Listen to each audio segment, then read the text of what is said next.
A lot of fun and also getting up some pretty good pickup hockey in the process. But back to the Rangers, we showed you a graphic of all the additions that this team has. But how much do you think it will hurt them not to have a Derek Stepan or maybe even more notably an Antti Raanta? I think the backup goaltending position could be a concern. Pavelec comes in over from Winnipeg, and he's been okay at times, but has definitely not been great. So we'll see what he can provide in that backup role. And Lundqvist is not getting any younger. You can see Antti Raanta, his numbers last year were spectacular. Pavelec, on the other hand, not so good. And that's been pretty much his career for Pavelec. A lot of ups and downs, inconsistency. And with Lundqvist, you would like to rest Lundqvist and give Pavelec some games. So he's going to have to carry the load and play well if the Rangers are going to get back into the playoffs and back into that mix. If you look at this New York Ranger team, they did score goals last year. They got it done by a committee, but you're lacking that real superstar power up front. They got good depth, good consistency throughout the four lines. I'm just not sure they got enough goal scoring, high-powered goal scoring that you need when you need it most. And I think that kind of hurt them in the playoffs against the Senators. Shattenkirk quarterbacking the power play, that should help. Shattenkirk was okay with the Washington Capitals in the playoffs. Not great. He's going to be under the microscope there in New York. Yeah. I guess gets a big contrast. So he's going to have to deal with it, and he's going to have to play good hockey. So a lot of it's going to depend on Shattenkirk. If he comes in and he performs well, then this Ranger team will have a chance. If he can get that power play going, clicking, and it can be a top 10 power play in the league, then this Ranger team might be onto something. Put it this way, Henrik Lundqvist is running out of time. Yes. He's getting old. If he wants to win a Stanley Cup, it's getting to that do or die time. So this team's going to have to put it together. I like the addition of Lindy Ruff to help Alain Vigneault. With this defensive group, I think Lindy Ruff will add a lot back there. I think Alain Vigneault will lean on him a lot. And with those two coaches together, I think they got one of the best coaching staffs in the NHL. I think that very much could help this New York Ranger team. Can they score enough goals? Rick Nash, can he get back? And he's up and down inconsistency. So they're going to have to get consistency. Shattenkirk's going to have to produce. And Pavelec, the goaltender, the backup goaltender, is going to have to give them some good games. If that happens, then this team's back in the playoffs.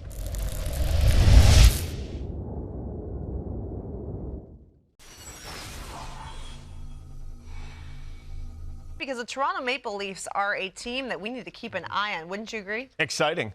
You take a look at some of the teams that have won Stanley Cups: Chicago, Pittsburgh, LA. They got that nucleus. You got Doughty, Kopitar, Quick in LA, and then you got Taves, Kane, Keith in Chicago, and then Crosby, Malkin, and that whole gang. Now you have Matthews, Nylander, Mitch Marner, which you heard, and you can see those three rookies, what they were able to do last year. Just big-time numbers. 40 goals for Austin Matthews. Expect these guys to just continue to get better. So they have that nucleus, they have that core to build around. This was just the tip of the iceberg for the Toronto Maple Leafs. And they got one of the best coaches in the league in Babcock to teach these guys how to play the right way, how to play away from the puck. The offensive skills are there. They're going to learn to get better defensively. So this team's just going to grow together year in and year out. Expect a good maybe 5 to 10 year run for this Toronto team. They're going to be a perennial playoff team, and they're going to be knocking on the door for the Stanley Cup very soon, in my opinion. You hear that, Leafs fans? Very soon. They already blew away expectations just by making it to the Stanley Cup playoffs. Almost knocked Washington out.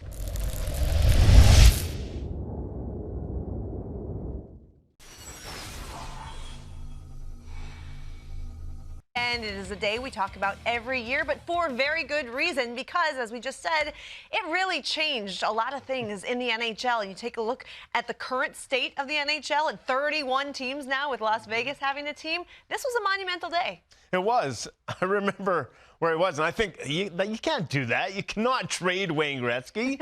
It didn't seem possible, but when you look back, the doors that opened for the NHL, for players, for everything. As you said, monumental trade, because it started hockey down in LA. There was a rebirth down there. It became very popular in Southern California. It led to teams in Florida, San Jose, Anaheim, all the expansion that you see. You can relate directly to that day, to that trade, that's when it all broke out and all kinds of new possibilities opened up for the NHL. It really shocked the hockey world at the time. And as you said, you remember where you were. Take a look at some of the amazing newspaper covers, magazine covers, Gretzky gone, so many tears, and of course, your story. So where were you? And did it shock you? How old were you?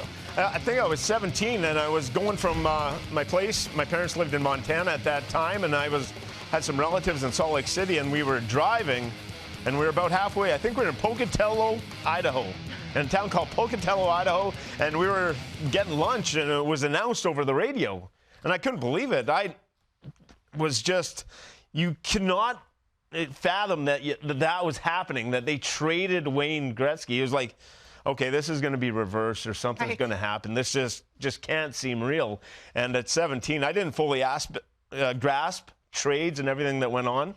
And so I was like, you can't trade Wayne Gretzky. I think I felt the way almost all of Canada did, that you cannot trade away this icon. But think about how it really changed hockey for the better. And of course, maybe the Oilers fans would say, no, we wish he would have stayed an Oiler for life. But really, he gave kids watching in Los Angeles a reason to watch even more and a reason to maybe play hockey themselves. And now we think about all the teams that are out there since. Think about the Sharks. Think about the relocation of the Jets, now the Phoenix Coyotes.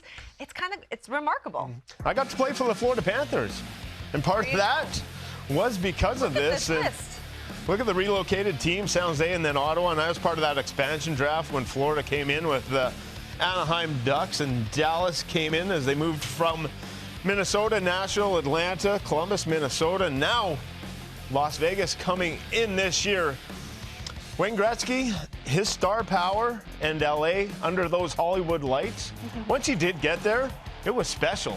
And what he did in LA brought them to that Stanley Cup back in 92-93 when they fell to the Montreal Canadiens. But Gretzky there, when he was there, he was still in the prime of his game. Oh, yeah. Many good years in an LA uniform, led the team in scoring 7 of the 8 years.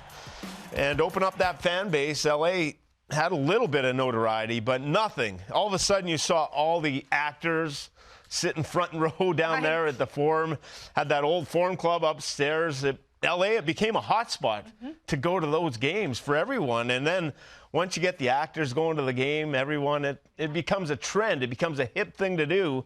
And it was all because of Wayne Gretzky and coming to LA, and Wayne Gretzky with all his goal scoring, all of his assists. It was fun to watch.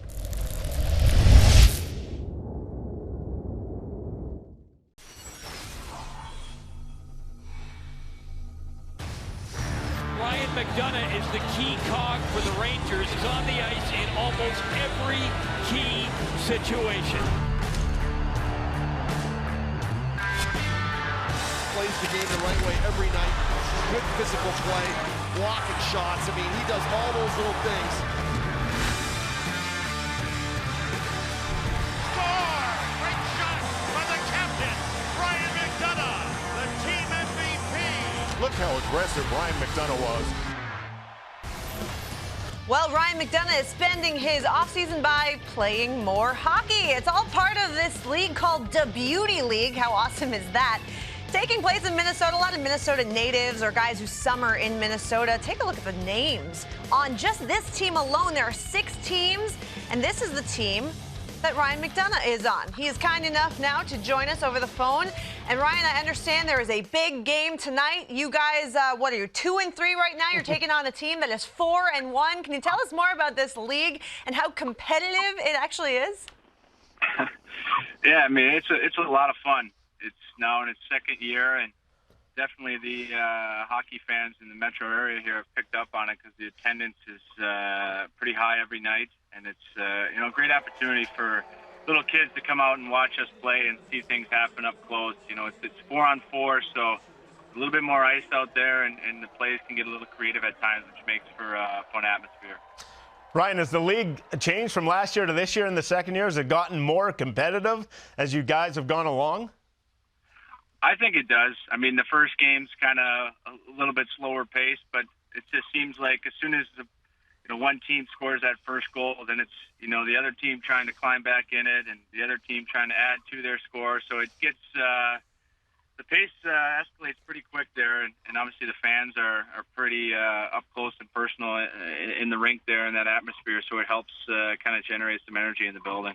Now, this is not your average summer pickup league. For those people watching out there thinking this is just something fun that one or two NHL guys, I heard 27 NHL players are in this league. So it's amazing. Names like Dustin Byfuglien, Zach Parise, Jake Guentzel. But what's it been like for you? Have there been any surprises of guys who maybe aren't on an NHL roster who have really stood out in this league?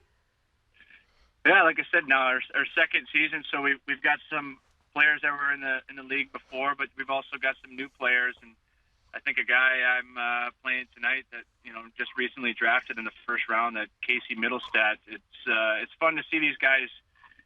They're a lot younger than me nowadays, but they're fun to play against out there and see their young legs and their creativity on the ice. It makes it tough for myself as a defenseman, especially the extra ice that they have to go out there and try and stop these guys. When you're not playing hockey in the summer, Ryan, what does an off season look like for yourself? What are your interests, and what else do you do for fun during the summertime? Yeah, I mean, Minnesota summer's very dependent on the weather, but like to try and spend as much time outside as I can.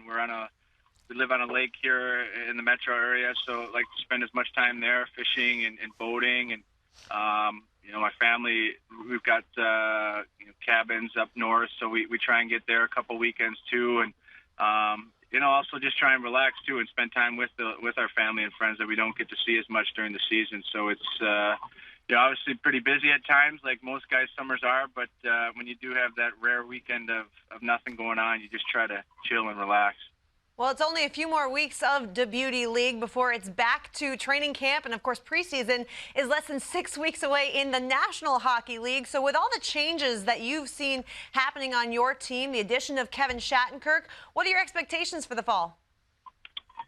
Yeah, it'll be exciting. I mean, definitely a pretty big turnover. Obviously, a little bit of turnover every year from one season to the next. But you look at, two guys, key guys that have been with me since my beginning of time with New York, Girardi and Stepan, moving on to different teams. So that'll give us a different look as far as, kind of that veteran leadership role, and we'll have to, have guys step up in that area. But, you talk about the additions, and we had Brendan Smith a little bit for our playoff run there and end of the season, and what he brought was much needed for our blue line. And you had the element of Kevin Shattenkirk and the way that he can play with and without the puck.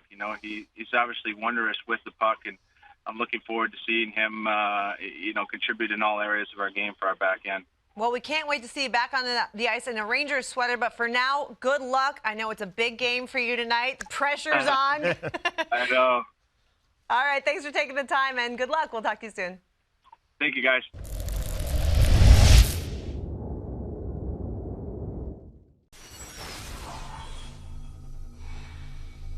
We are so happy to have Hockey Hall of Famer and current Kings president Luc Robitaille joining us now on the phone. Luc, you spent 6 years with Gretzky as a teammate in Los Angeles, but what was your reaction on the day that you learned that he was coming to LA?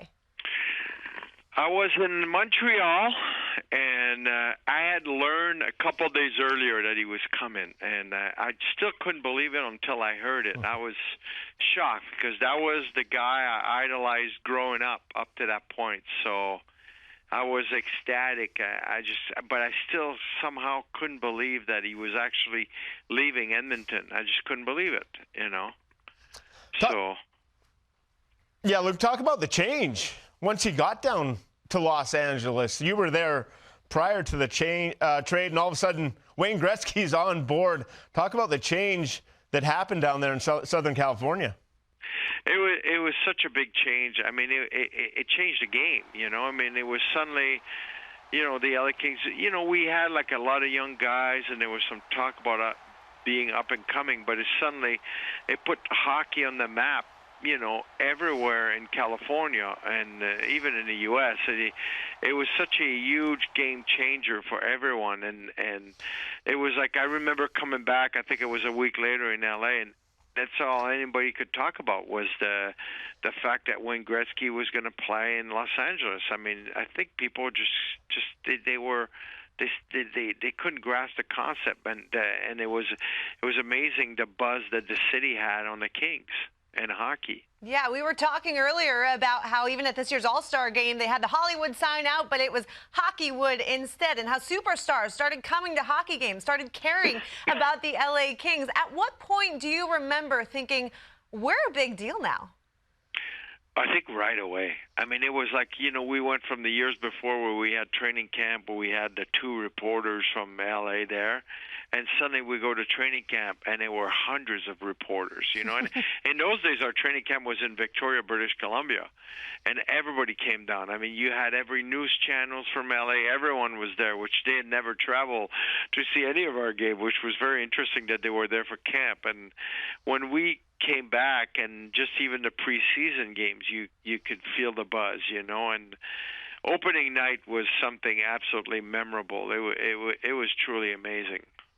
You talk about memories and opening night. Gretzky set the goal record in an LA King uniform. You had the run to the Stanley Cup in 92-93, lost to the Montreal Canadiens.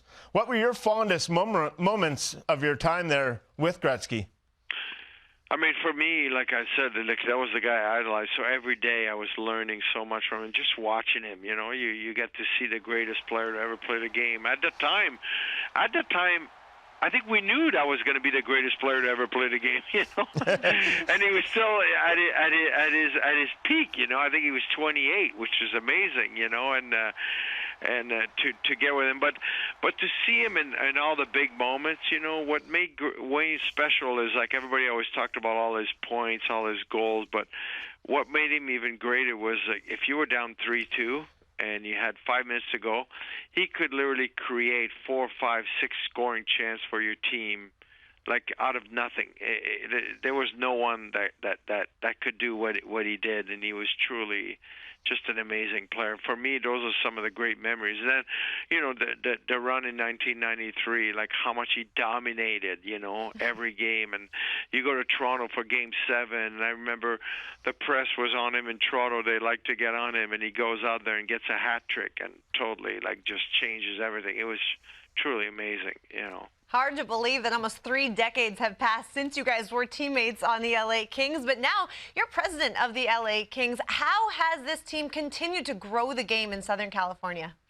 I mean, the game has changed tremendously. I mean, there's so many kids involved, and I mean, obviously, Wayne come in, there was a lot of rinks getting built in those days, and they're still around, most of them, so that we've had a lot of players, that have grown up playing the game. I mean, we always joke that I think about 18 or 19 years after the 93 run, it seemed like there was a lot of kids suddenly getting drafted or going to college and so forth, and we all joked that they were probably, conceived the night that we won Game 7 against Toronto. A lot of people partying, but it's the game has gotten to another level here. There's a lot of kids playing hockey. There's a lot of kids from California playing, college hockey. I think last year we had 79 or 80 kids out of Southern California playing in college hockey in Division I. So the demand is there, and it's really neat to see the growth of the game here. I mean, you look at the Junior Ducks, the Junior Kings, the Junior Sharks. They're all great teams competing for national championships every year, and and I think it's just great to see the growth here. I mean, you look at our high school leagues. I mean, the demand is there. We need to build more rinks to get more teams in. Luc, you're now the president of the LA Kings. How are you enjoying your new role and some of the challenges that being president of the LA Kings presents? I mean, for us, we're always, competing to build our franchise, obviously, and we've had a great run on winning the 2 cups, and we got to another level. The expectations are very high, which is a great feeling to be at. That means you've done some things really, really good, and I think our next step is to make sure that our core is ready, and at the same time that then when we go out there, we can compete with the best team. We understand the game is a lot faster than it was 4 or 5 years ago, and it's something that we've been working out as an organization to make sure that by the time that I guess the clock hits in October, that we're ready to go and we're playing a much faster game because we know it's important. Well, camp will be here before we know it. Good luck with the upcoming season, and thank you so much for taking the time to take a stroll down memory lane with us today.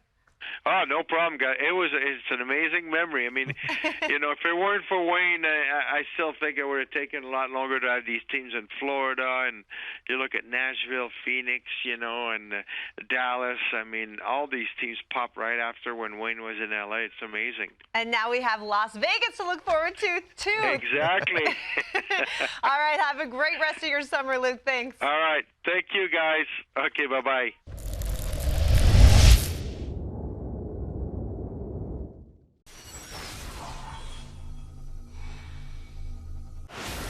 What's that going to be like down the stretch for this Leafs team? Who thought they would have been this far along? Scores!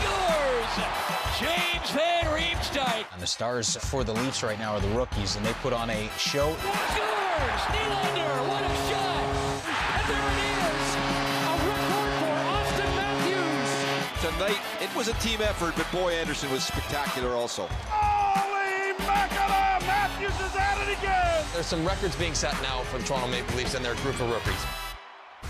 The Toronto Maple Leafs might have been the most exciting team to watch this season, and one of the Leafs, Matt Martin, is busy in the offseason as well. A lot of charity work, which is always great to see hockey players taking part in this, and the Matt Martin Foundation is going to host a charity poker tournament. So go online and sign up. And here to tell us more about that, along with other various off-season plans that he has, Matt Martin joining us via FaceTime. Thanks so much for joining us. And can you tell us more about this charity tournament? It sounds like it's become an annual event. Yeah, it has. We started it 2 years ago when I was actually still on the Islanders, and had a pretty good turnout. And each year now we've gone to a bigger and bigger venue, and the support from this community has still been very strong, even though I'm with the Leafs now. And obviously, all the money goes to a great cause. We did the dog presentation earlier this summer, so people could see, what we're trying to do here. And it's really just a great event. A lot of guys, former players, guys from the Islanders, and other guys around the league take part, and really just love to get involved. So it's a lot of fun, and it's a great night. So yeah, anyone watching, if you can sign up, that'd be great. Matt, can you take us back to how your foundation started? I was reading today a pretty interesting story with your girlfriend, Sydney, her dad, Boomer, and his son, Gunnar, that has cystic fibrosis. I sort of read that that's where this all started. Yeah, well, it started, first and foremost, I was just in New York for so long. I think I was entering my 5th or 6th season, I can't remember, and started spending my summers here as well. And obviously, in the off season, we train in the morning, and then we have the rest of the day to ourselves. This community always supported me while I was here, and it was kind of felt like it was time for me to give back, and I always wanted to start a charity. And then, with Boomer having a successful charity and Boomer Esiason Foundation, which supports cystic fibrosis, I was able to learn a lot from him, and I have some great people helping me with my charity now. And we started small with just the poker event. And like I said, it's grown over the last 3 years now. Each year we've gone to a bigger venue. We started bowling events this summer, which was an unbelievable turnout. And eventually I want to do a golf outing. So as things kind of progress here, as long as, people keep buying tickets and supporting, we can continue to raise money for a lot of good causes. And hopefully one day we can grow to be the foundation that Boomer has, and do some great work. Matt, I know you do a lot for the Toronto community as well, but why was it important to you to stay connected to the New York community?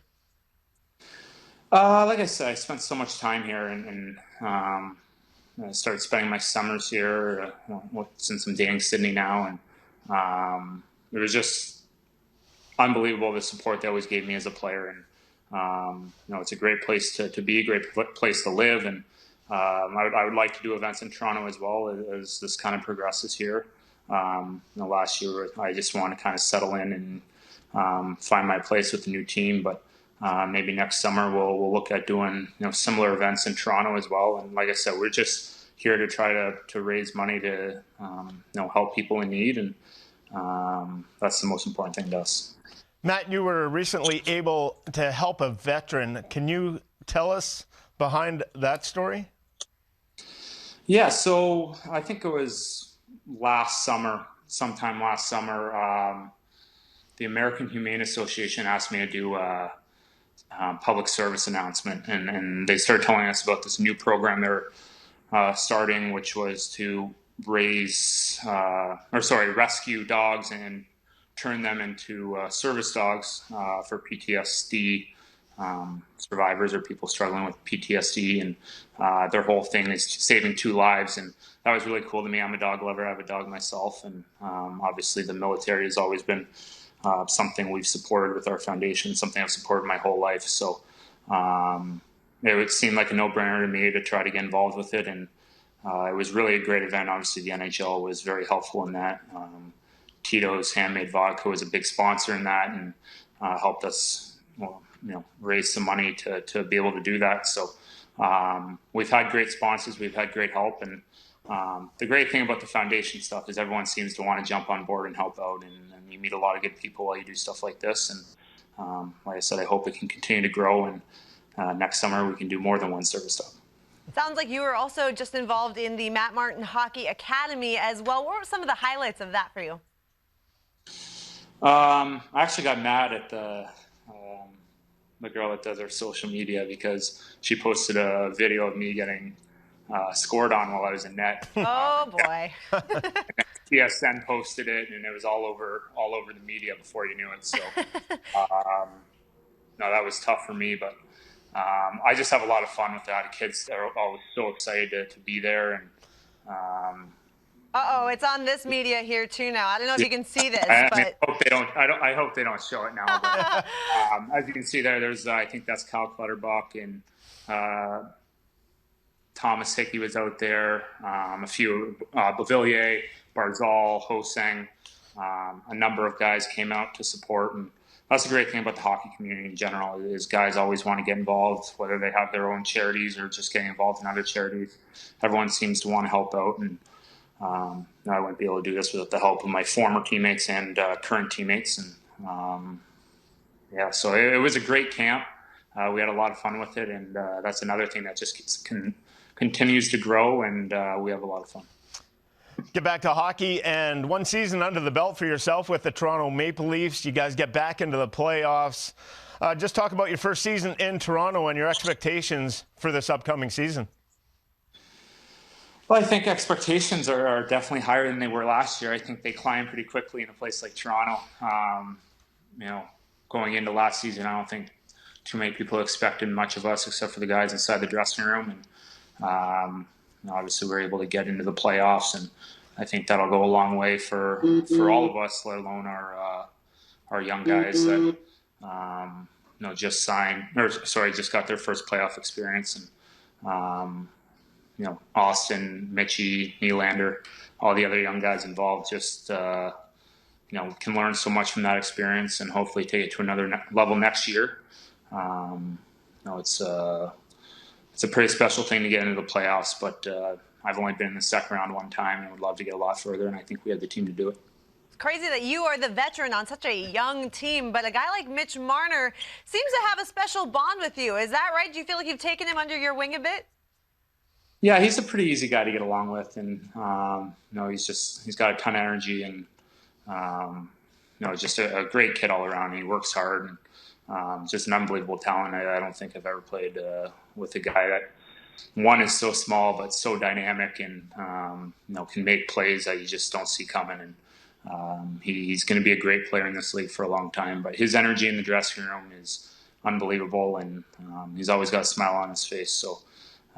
He's going to be a key part of that team for a long time, and the Leafs are definitely lucky to have him. We also got a picture of something, a picture of some sort from Tyler Bozak's wedding, I understand. And what are these, dirt bikes? Tell me about this weekend. Yeah, that was interesting. So we went to Bozak's wedding. It was in Vail, Colorado, and we just we had some free time the morning of the wedding, I think it was actually, because the wedding wasn't until 5:30, and Gardner said we should go biking down the mountain, and we jumped on board with it. And I remember Nazi Kadri felt right away kind of fell over the handlebars, and I was chirping him, laughing at him, and then Mitchie kind of fell, and I laughed at him, and then we're about halfway down the mountain, and I went down very hard and was covered in dirt, but karma.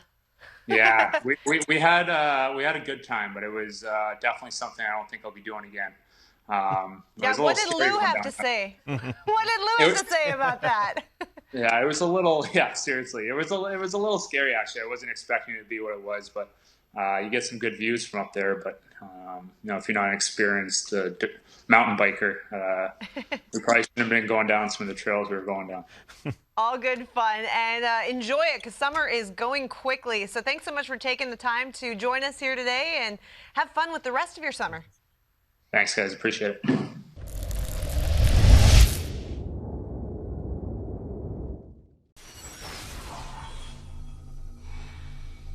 We are so happy to have Wayne Gretzky himself joining us now on the phone. Wayne, I know it's been 29 years, so nearly 3 decades separate us now from that fateful moment, but do you still remember how you felt when you received the call? Yeah, I can remember that. It's not like Christmas Day or your birthday. It's one of those things where people remind you this is the day. So it's not one of those things that I sort of mark on my calendar and say, oh, that's when I got traded. But yeah, you know what? It was a tough time for everyone, for myself, for my family, for my teammates, obviously for the fans in Edmonton. But you know what? It's a reality check for everyone that the game of hockey is like every other sport, and business enters into it, and you just never know what's going to happen. But at the end of the day, ultimately, it happened, and you move forward. And I had some great memories and great moments and great times in LA. And conversely, I had some wonderful memories in Edmonton and a lot of great friendships and a lot of people that I missed playing with. But that's what sports is all about. And it doesn't matter if you're Wayne Gretzky or a fifth-round draft choice. You can be traded, and you try to better your team and your organization, and that's what sports is all about. I was a part of that.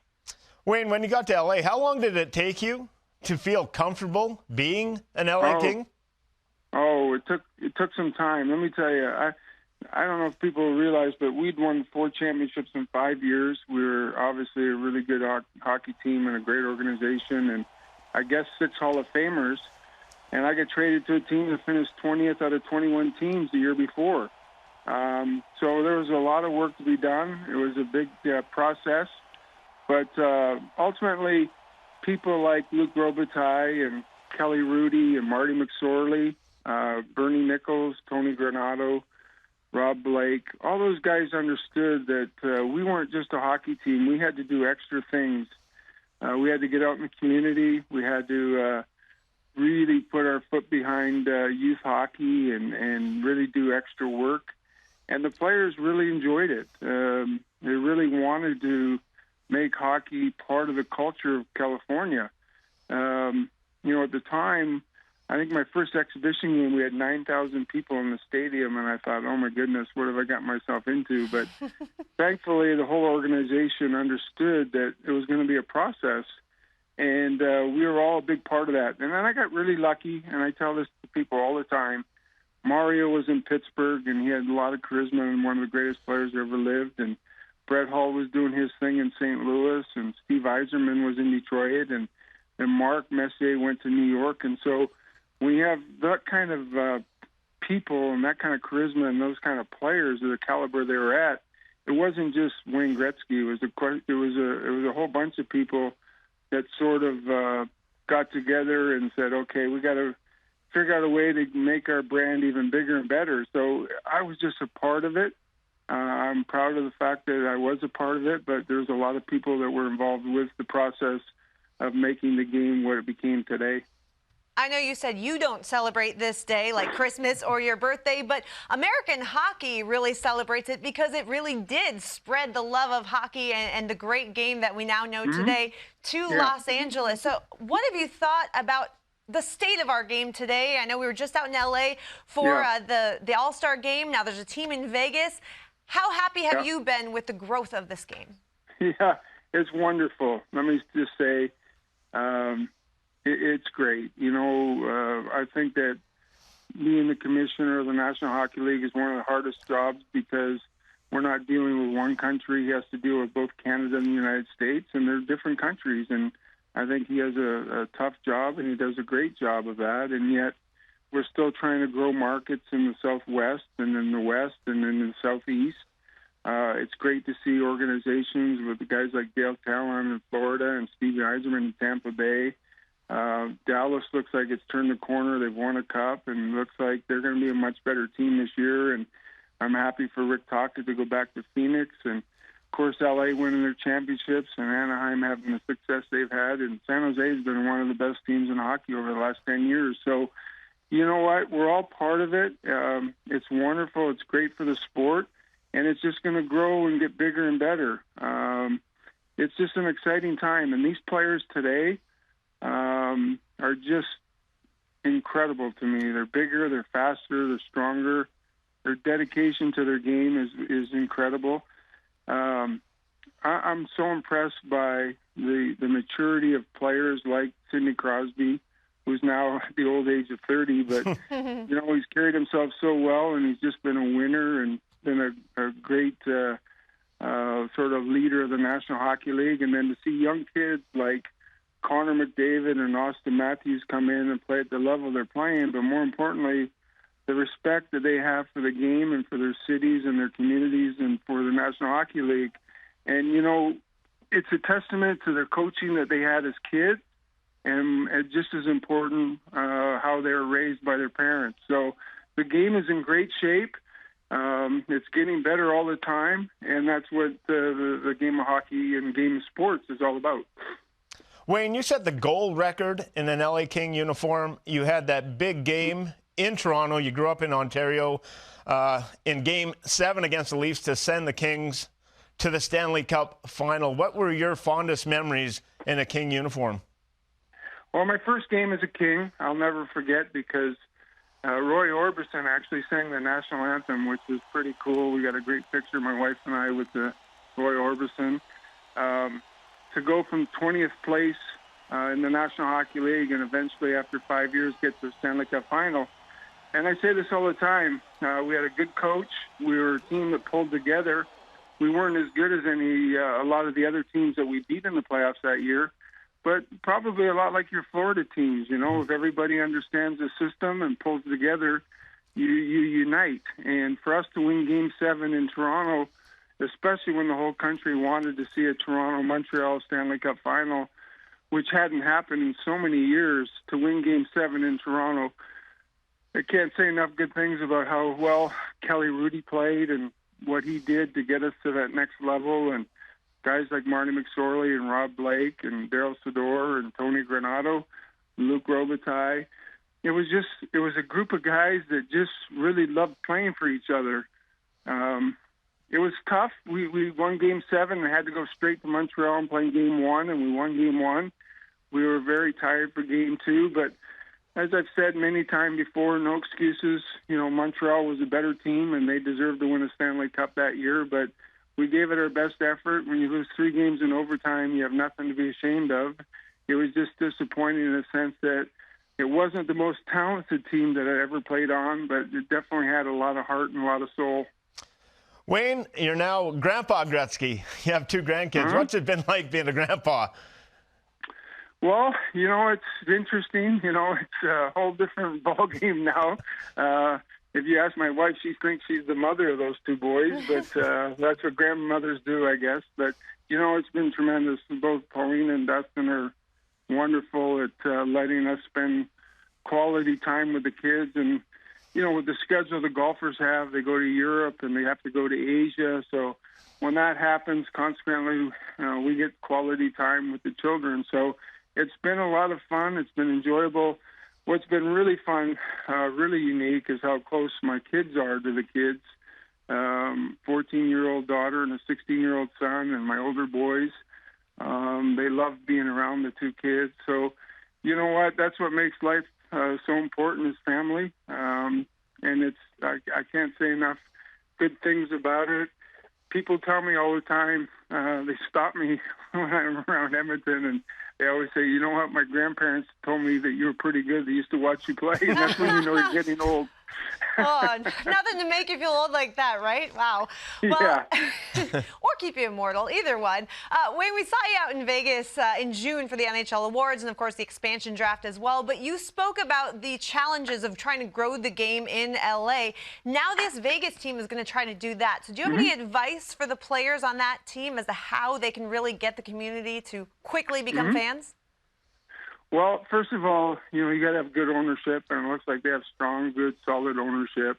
And then you have to have good leadership. And Murray Craven is a tremendous man, and I know he understands the importance of youth hockey in the area, and he's going to do everything he can to expand and grow youth hockey in Vegas and in the surrounding area. And then you have to have a workaholic general manager, and I think George McPhee's record speaks for itself. What he's done in the past and how hard he works and how dedicated he is to making his teams the best teams that they can be. You know, now that I'm back in that division with Edmonton, I hope they don't get too good, but I do pull for people who are good people, and it is a good organization, and I think they understand. And listen, we stole Mr. Ed Snyder's blueprint in Philadelphia. He was the guy that He wrote a book about, you know, you can't have gimmicks, you can't give away cars, and you can't give away prizes. The way to attract people is you got to have a good team, but B, most importantly, you got to have players that want to be out in the community and understand that youth hockey is important, that you have to grow the sport. And so we stole really the blueprint of the Philadelphia Flyers in L.A., and hopefully I'm sure that the Vegas organization is going to do the same thing. Well, amen to that. Can't wait to watch what they do in Vegas. Wayne, thanks so much for the time. It might not be Christmas or your birthday, but it's a special day, so thanks for sharing part of it with us. Yeah, well, listen, you guys take care. Nice talking to you. And it's good to be on the phone with that sidekick of yours and not him chasing me around the ice. There you go. I took a lot of beatings. Have a good summer. We'll talk to you soon. Bye-bye.